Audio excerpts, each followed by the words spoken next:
Mwanafunzi mmoja ameuawa kwa kupigwa risasi kichwani huku wengine watatu wakijeruhiwa kufuatia mtafaruku wa ardhi katika eneo la Saboti, kaunti ya Trans Nzoia.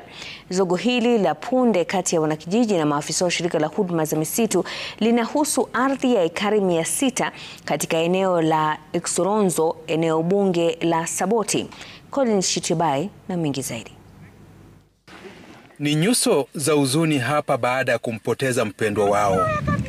Musa Cheptot, mwanafunzi wa kidato cha 3, alikuwa miongoni mwa waliokuwa wakilima hapa, lakini hakuweza kurejea nyumbani baada ya kukumbana na mauti yake kwa mtutu wa bunduki. Nilituma mtoto akuje kwa shamba. Mtoto kufika kwa shamba, kumbe maskara amefahamia shamba na akaua mtoto. Ni uchungu sana, lakini mwenye alifanya hiyo kitendo wacha Mungu ahusike. Tulipokaiswa chini wakasema mtu mwenye ako na panga yote weka kando. Tulipoweka kando, wakati tu wanaona sisi tumeweka kila kitu kando, tulikuwa kwa mashamba. So wakaanza kushikana na watu hivyo, wakashika watoto wadogo ya shule, ambapo wameenda na hiyo watoto ya shule na wamepiga hiyo watoto ya shule sana. Shamba hili lenye ekari 600 katika eneo la Eksoronzo limekuwa na utata kwa zaidi ya miongo mitatu.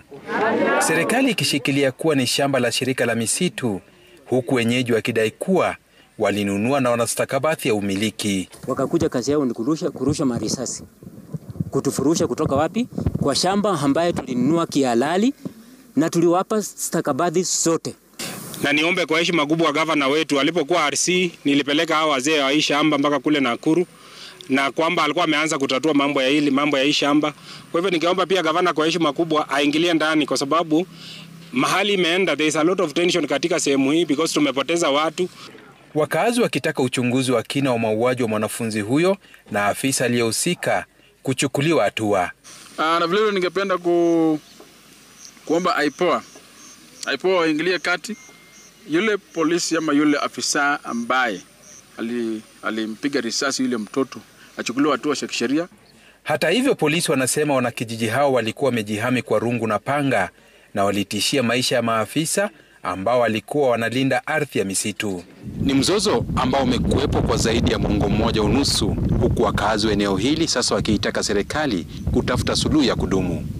Collins Shitibai, runinga ya Citizen, kaunti ya Trans Nzoia.